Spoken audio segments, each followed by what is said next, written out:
Welcome back to Pete's World of Poisonous Plants. If you've survived the first 2 episodes, you already know the Gympie-Gympie bush isn't just dangerous, it's diabolical.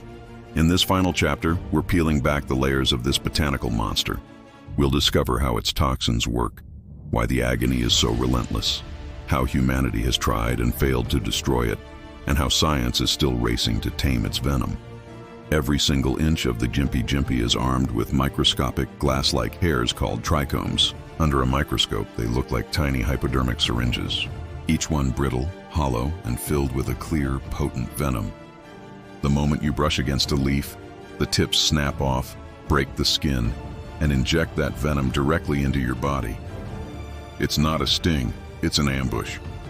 Imagine thousands of microscopic needles firing into your flesh all at once. For years, scientists were stumped.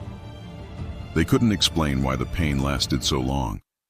It clearly wasn't just histamine or acid like you'd find in an ordinary nettle. Something far more sophisticated was happening, something no one had ever seen in a plant before. Then, in 2020, researchers at the University of Queensland finally uncovered the true culprit, a new family of peptide toxins they named Gympie-tides. And here's the kicker. These tiny molecules behave just like the venom of spiders, scorpions, and cone snails.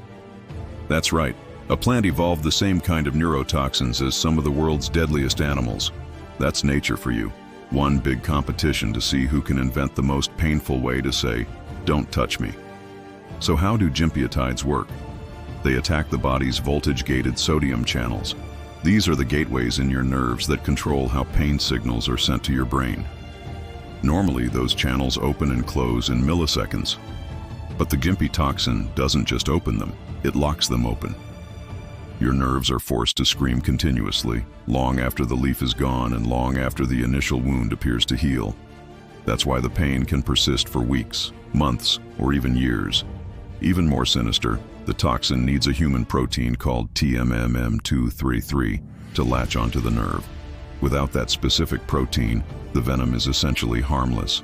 And so, the race is on to find a way to block TMEM233, the only known key that unlocks this plant's torment. Once the danger of the Gympie-Gympie became widely known, humanity did what it always does when something hurts it. It tried to destroy it. From the 1940s through to the 1970s, farmers, soldiers, and forestry crews waged an all-out war on this plant. They cut it down, they burned it, they bulldozed it, and they poisoned it with herbicides. And yet it always came back. Mechanical clearing only removed the visible plants, leaving the roots untouched and ready to sprout again. Burning only destroyed the surface, while the seeds, safely buried in the soil, sprouted with the first tropical rain. Even herbicides failed in a spectacularly frustrating way. The dead leaves remained just as venomous as the living ones, meaning workers were still getting stung while trying to clear away the plant's corpses.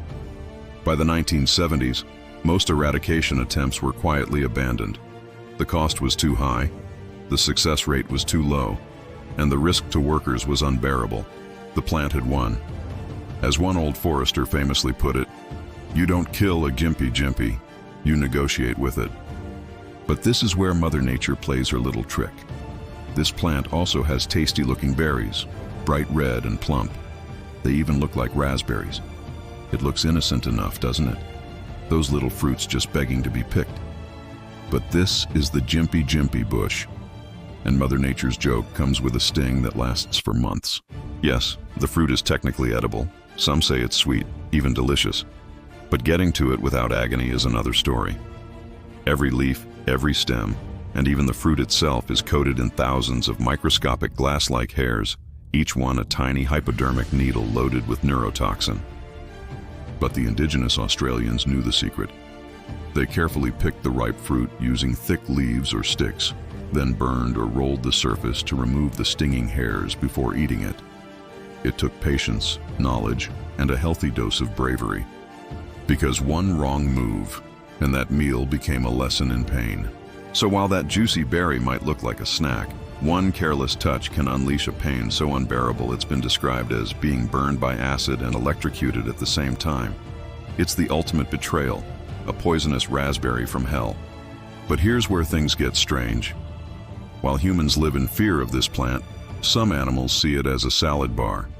Meet the red-legged patamalon, a small rainforest wallaby that happily munches on Gympie-Gympie leaves without so much as a twitch. Scientists have watched them grazing on the very plant that can hospitalize a grown man, completely unfazed. How they do it remains one of nature's great mysteries. Maybe their nerve receptors don't recognize the toxin. Maybe their unique stomach bacteria can neutralize the venom. Or maybe evolution just gave them a much better pain tolerance than the rest of us. Whatever the reason, the patamelon eats the devil's toilet paper like it's rocket lettuce, living proof that nature definitely has a sense of humor. And it's not alone. Certain beetles and caterpillars have also learned to feed on the gympie without consequence. They may even rely on it, using the toxic leaves as a safe food source where predators dare not follow. Even today, scientists don't fully understand how these creatures pull it off. It's one of the many unanswered questions that keeps researchers coming back to this painful plant. For humans, however, the story isn't quite so comforting. From the moment we learned how much this plant hurts, we've been desperately trying to stop it. Early treatments were acts of desperation: vinegar, alcohol, kerosene, even urine.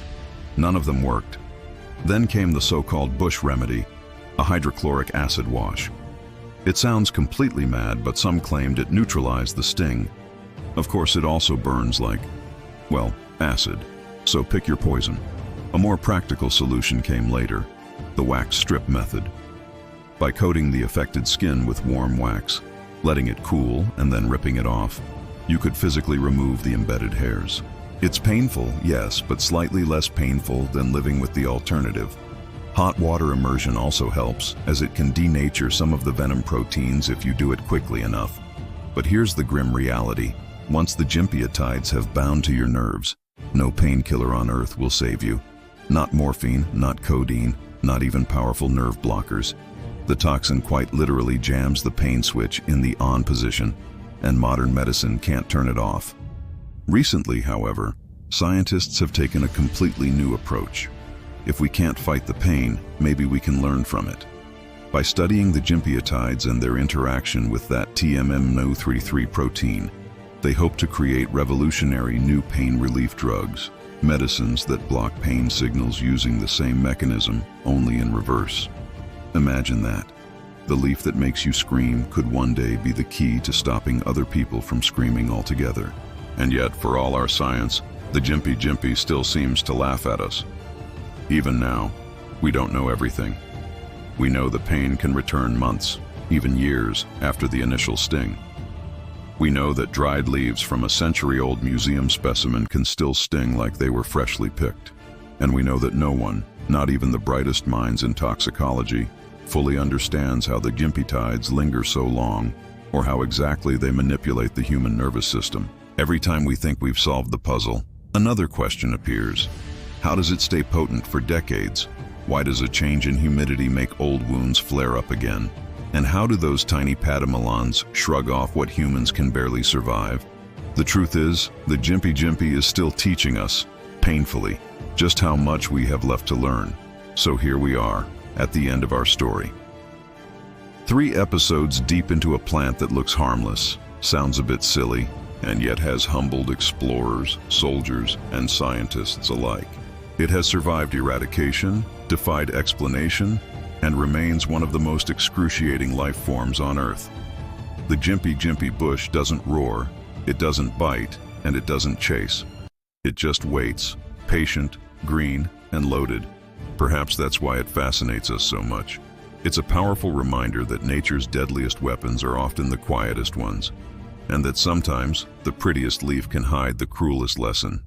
Until next time, I'm Poison Pete, and this has been The Devil's Toilet Paper, Episode 3, Science versus Agony. Thanks for watching. Stay curious, stay careful, and whatever you do, don't wipe with the wildlife. Be sure to hit that like button and subscribe for more deep dives into the world's most dangerous plants. See you next time.